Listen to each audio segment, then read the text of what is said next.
Hello po mga lods, magandang hapon po sa inyo at ano man po inyong ginagawa sa mga oras ito. Ito na naman po ang inyong Trivia King upang sumagot po muli sa isang katanungan.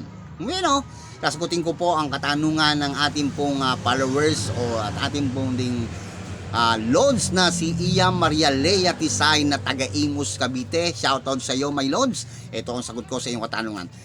By the way, ang sagot ko muna sa iyo ay ang joke trivia through your question. Ang sagot ko ay ganito. Ang tanong po kasi ni Iya Maria Lea Tisay ay tungkol sa bakit daw hindi pantay ang mga betlog ng mga kalalakihan. Ako po'y sobrang natutuwa at naitanong mo ang patungkol dyan sapagkat ako po'y isang kalalakihan. Isa joke trivia, ito po ang aking kasagutan. Minsan meron pong mga manlalakbay na mga kapangyarihan ng kanilang guro na tinatawag.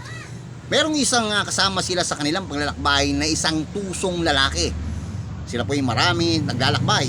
Sa kanila pong maglalakbay ay pinapulot sila ng kanilang guro ng isang bato o ng mga bato. Dahil siya nga po ay may pagkatuso, baka iniisip niya ng kanilang pupuluting mga bato ay gagawin nilang mga pagkain sapagkat siya ay nagugutom na. So ang ginawa niya, pumulot siya ng malaking bato. Samantalang ang mga kasama niya, pinulot ay malilinggit na bato lamang. Siya ay kinuha niya sobrang kalaking bato.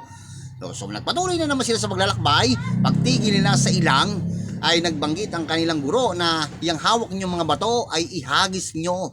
At kung saan pumatak ang batong hawak-hawak nyo, ay yon ang magiging sakop ng lupain nyo. Si tusong lalaki, ibinagis niya yung bato niya, so bumagsak lamang sa tapat niya sapagkat sobrang bigat ng bato niya. So yun lang ang kanyang naging lupain. At yung mga kasama niya, ang lalawak ng lupain. So nagpatuloy na naman sila sa kanilang pagtungo at paglalakbay. Muli na naman silang pinapulot ng bato.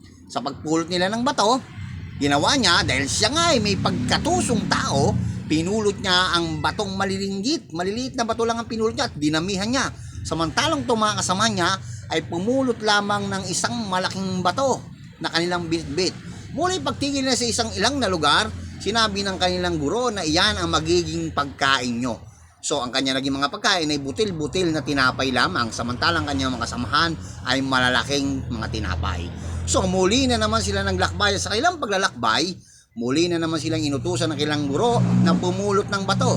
Dahil nga siya ay may pagkatuso, pinapulot siya ng batong muli. Ang ginawa ng mga kasama niya ay pumulot ng parehong sukat ng mga bato. Parehong mga sukat. So, nung malaon, siya naman ay may pagkatuso, pinakuha siya ng isang malaki at isang maliit na bato ang kanyang pinulot. Alin man daw ang gawitin, ipabatok man o gawing pagkain, ay meron siya. So, ginawa niya isang malaki, isang maliit at isang malaki.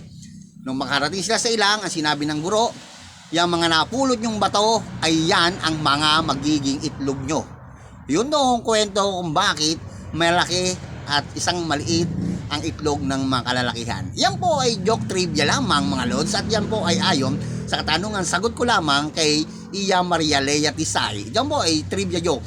Abangan nyo po ang susunod kong trivia tungkol sa katanungan ni Iya Maria Lea Tisay at true trivia naman. Sa inyo pong lahat, kung meron po kayong mga nais pa trivia, comment down below lang po. Sasagutin ko po kayo. Ito po yung Trivia King. Marami pong salamat.